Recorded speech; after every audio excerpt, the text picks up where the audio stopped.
Could you, at this stage, just explain to us, could you define what exactly is a major sin?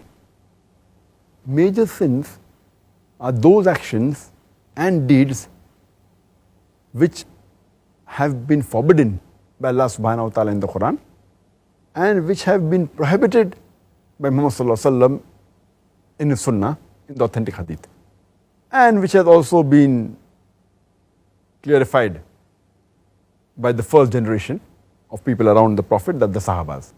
So if it is prohibited by Allah subhanahu wa ta'ala and by the Messenger of Allah subhanahu wa ta'ala, it's called as a major sin.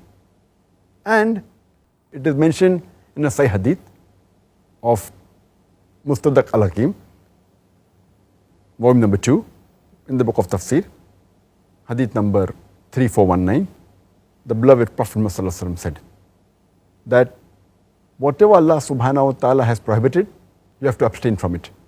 And whatever He has permitted, you can indulge in that. And in things which Allah is silent, that's a concession for you. So take the concession of Allah subhanahu wa ta'ala. For Allah subhanahu wa ta'ala never forgets.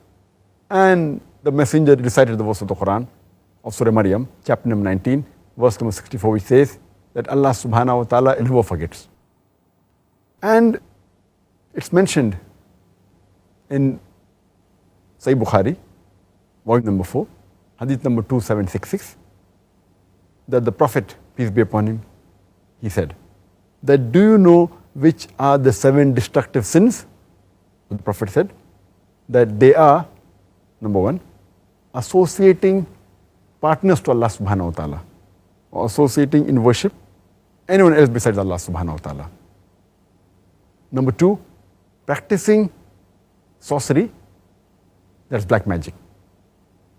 Number 3, taking the life of a person who Allah subhanahu wa ta'ala has made sacred, unless for a just cause. And he further goes and says that eating riba, interest and usury, eating the orphan's property unlawfully, unjustly. Then he continues and says that showing your back to the enemy, fleeing away from the battlefield. And the 7th one, that slandering chaste women who are just believers. So these are the 7 obnoxious sins mentioned by beloved Prophet sallallahu alaihi wasallam. But when Ibn Abbas, may Allah be pleased with him, was asked, it's mentioned in the commentary of At-Tabari, volume number 4, hadith number 9207, that Ibn Abbas, may Allah be pleased with him, was asked that are major sins 7? Ibn Abbas, may Allah be pleased with him, reply, 70 is a closer number than to 7. So these 7 sins mentioned by the beloved Prophet, they are just giving outlines of which categories of sins are. That doesn't mean there are 7 sins. There are many more. It gives the outline that sins related to shirk, sins which have a had penalty, whether it be fornication, whether it be practicing black magic, whether it be theft. He is giving a sample. But according to Ibn Abbas, he says that 70 were the major sins.